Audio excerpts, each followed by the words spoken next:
மகாகவி பாரதியார் பற்றி ஒரு சின்ன தகவல். அவரோட கொள்ளு பேரன் சொல்கிறாரு, கேட்டுக்கலாம். Request, please like, share and subscribe. Support us. Video பார்க்கலாமா? மிதிச்சுதான் பாரதியார் இறந்தாருன்னு இன்று வரைக்கும் கூட நிறைய பேர் தவறா நினைச்சிட்டு இருக்காங்க. ஆனா அது உண்மை இல்லை.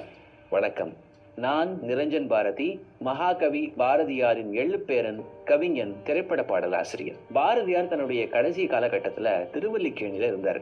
இப்ப கூட அந்த வீட்டை நீங்க போய் பார்க்க, அந்த வீட்டுக்கு பக்கத்துல ரொம்ப புகழ் பெற்ற பார்த்தசாரதி பெருமாள் கோவில் இருக்கு. அந்த கோவில் யானைக்கு தினமும் பழம், தேங்காய் கொடுக்கறது பாரதியாருடைய வழக்கம். ஒரு நாள் அப்படித்தான் அவர் பழம் கொடுக்க போயிருக்காரு. ஆனா யானை கோவத்துல அவரை தள்ளி விட்டுடுச்சு. முண்டாசு மேல யானையோடைய தும்பிக்கை பட்டு பாரதியார் மயங்கி கீழே விழுந்துட்டார். அவருடைய உதட்டுல கூட நல்ல காயம். தகவலை கேள்விப்பட்ட அவருடைய சீடர் குவளை கண்ணன் ஓடி போய் அவரை தூக்கி ராயப்பேட்டை அரசு மருத்துவமனையில சேர்த்தாரு. அதற்கு பிறகு அவர் மீண்டும் பணிக்கு திரும்பிட்டார். இந்த சம்பவம் 1920ஆம் ஆண்டு டிசம்பர் மாதம் வாக்குல நடந்திருக்கலாம் அப்படின்னு ஆய்வாளர்கள் சொல்றாங்க.